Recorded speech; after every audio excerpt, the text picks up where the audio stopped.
George Kilpatrick Inspiration for the Nation, celebrating people we feel good about. Derrick Murry is the CEO of Cayuga Community Services, and you're here to talk about.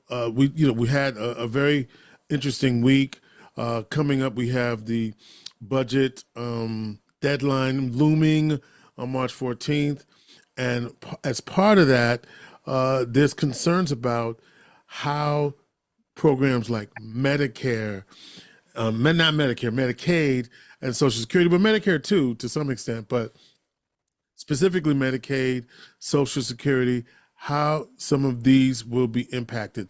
So Derrick, you're part of a health system, and you're also involved in other caucuses looking at protecting the most vulnerable people in our community. So let's talk about the work you do and what you're here to sound the alarm for. Thank you, George.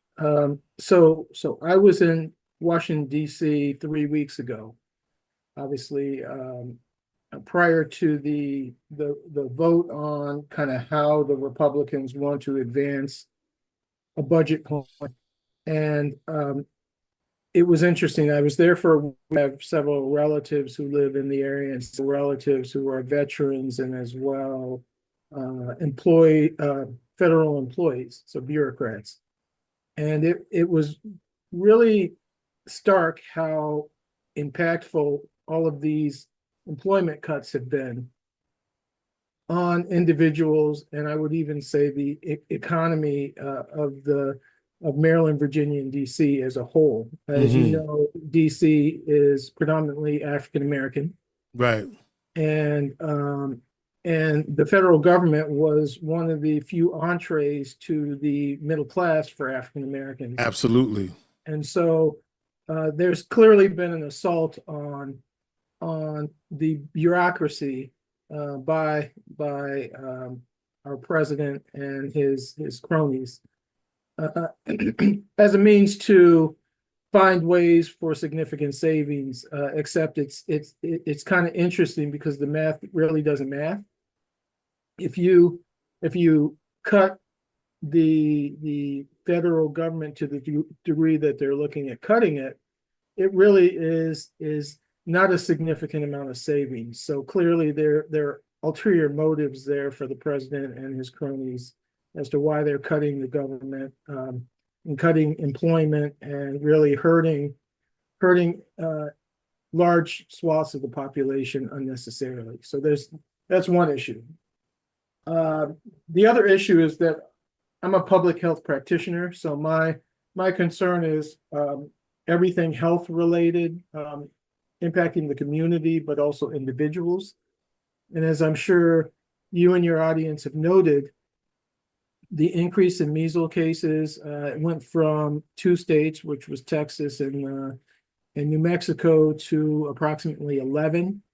Many of these states are red states, and many of the activities that have occurred in the last 2 weeks have cut significant amounts of public health services for those states.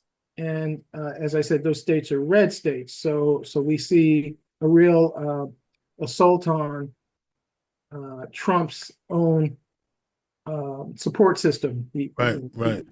He's really attacked the people who supported him the most and who are supporting him the most. But more importantly, many of those states receive a significant amount of Medicaid dollars. So there's not significant logic in what's going on other than Elon Musk and Trump feel that they can attack these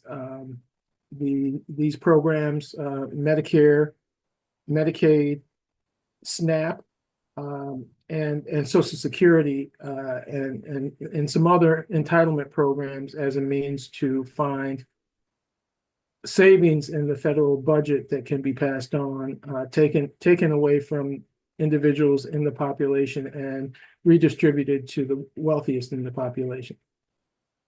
How that impacts those of us who live in New York is I believe a bit more interesting. we in New York spend more of our tax dollars on taking care of our own. So we are less in need of Medicaid dollars per se, but we do use Medicaid dollars to pay for a significant amount of skilled nursing facility, nursing home services. And then obviously it does subsidize healthcare services and some other services, but the lion's share of our indigent care comes from taxpayers like you and I and others in the population. Why is this all important? Because if we see a degradation of our public health systems, if we see money being taken away from services that are really necessary, supporting our senior citizens, supporting our veterans, supporting the Department of Education and programs for kids who need extra help, student loan programs, et cetera, it really is going to impact the whole nation negatively, and it's going to impact our community negatively. So what I'm sharing with you all, and this was after, again, meeting with several legislators, Bernie Sanders, Deborah Blunt, and several other legislators on both sides of the table, Republicans, Democrats. Advocacy is critical. It is important for your listeners to contact their representatives, contact their senators, and communicate what they want to see happen. I can't say that enough. We've also seen on television a lot of people going to town hall meetings, really pressing Republican representatives and senators about their stance and their votes. But it's critical that people communicate, and the legislators want to hear from the constituents. They don't want to hear from you or I, where our daily jobs are to talk to people about what's important. They want to hear from the people who literally go into the voting booth and pull the handle down. We talk about the impact on our communities, particularly communities of color, Black folk. And I don't know if there's enough energy around this. Well, my concern, George, my concern with that is that this is something that we need to get energy around. Mm-hmm. Because if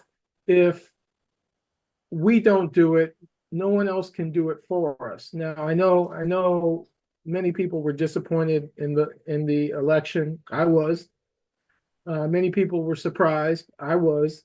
But this is something that we can't play with. Mm-hmm. Trump is a lame duck president. Mm-hmm. Right. He knows he can't run again, or he may try, but technically he can't run again. So he is going to try to do anything and everything to push his agenda forward. We need to press the individuals, the representatives and the senators who can run again and who expect to be supported. And we need to tell them every step of the way we're going to hold you accountable. And that means, if you're a Democrat, you need to call the Republican who is in office, or call other Republicans, or call other politicians in other districts, and make your voices heard. This is that important. I was reading something recently that it was those of us who haven't hit 60 yet were Black folks who haven't hit 60 yet were amongst the first group of Black folk who had full rights. I'm 54. I found that out a few days ago. That blew my mind. And so to protect our rights and to protect our health, and to protect the health of our communities, we have to speak up. We can't just sit back.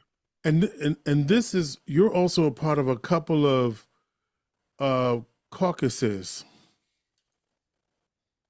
right? Yes. So Sigma Pi Phi is an organization that has stood up for African Americans' rights and opportunities for over a century. And there are other organizations, national organizations that I belong to that really are focused on specifically health, but advocacy is really at the heart of most of the organizations that I participate in.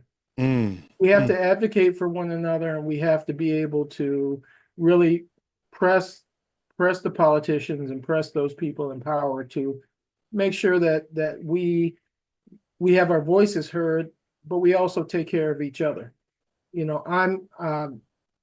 I know we're tired. I know, I know Black women are tired. Right. And that's a whole movement. And I appreciate that and I understand that, but we can't be tired as it relates to this topic because people are dying, people will continue to die. We have so many ill-prepared cabinet members, not knowledgeable cabinet members, working in areas where they have clearly stated they're going to try to deconstruct the areas that they're responsible for. We have to hold them accountable. We really have to make a concerted effort to address all areas of government because it has been structured to both implode, but also to take as many people with it. And so I just stress to your listeners, read, learn, ask questions, and then question, and hold your political representatives accountable. And we can't stress it enough, but do people really get it though, Derrick? Do they really? I mean, Well, you know what I mean? I think they're getting it now, particularly the people Right? who didn't think that It was going to impact 2025 existed. People right? who didn't think that we would ever have a vaccine denier as a Secretary of Health and Human Services. Those people who didn't think that we would have a Fox commentator as the Secretary of Defense, and just on and on and on. And we have so many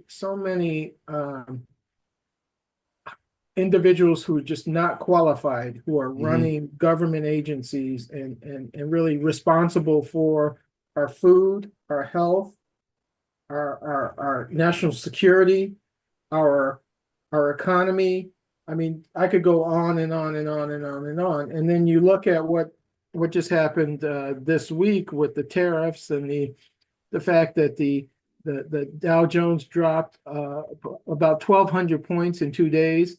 And that affects all of us, right? Because our money is in that, right? Exactly. Unless we did what our grandparents did, which was keep your money under your mattress. And that's really how they survived the Great Depression.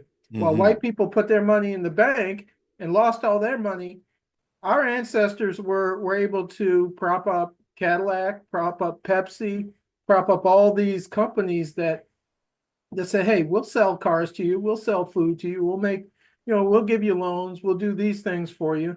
And I think our ancestors were better equipped to deal with adversity.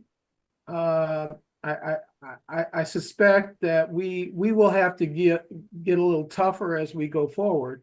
But I will tell you that we as a people are in better shape than many because we've seen it before. We have our ancestors to lean on. We have stories that we can borrow from and strength that we can get through fellowship, brotherhood, sisterhood, etc. So the charge is this: call your representative, especially if you're. I mean, look, right now, and I said this: we have 22nd congressional, 21st, 22nd, 23rd, 24th. We already know where Congressman Mannion, who's 22nd congressional district, stands. But if you're in North Country, if you're in, parts of Oneida, not what's that called, Mohawk Valley, right? Yeah. And even Southern Tier, you got to get on the phone because Well, you are in the majority. Okay. So. well, George, my wife and I, we had some friends over for dinner over the weekend, and we were talking about the North Country. Elise Stefanik, the best thing that happened to us was that she was asked to be the ambassador to the UN. Now, she's not qualified, but at least she's out in New York State. There's a young man, I believe his first name is Blake. He is a farmer. He is running on the Democratic Party. Mm-hmm. He feels that Washington is not working for us. I would ask your listeners to look into the Democratic candidate who is running in Elise Stefanik's spot. He is, so there are actually three seats. There's that one, and then there are two seats in Florida.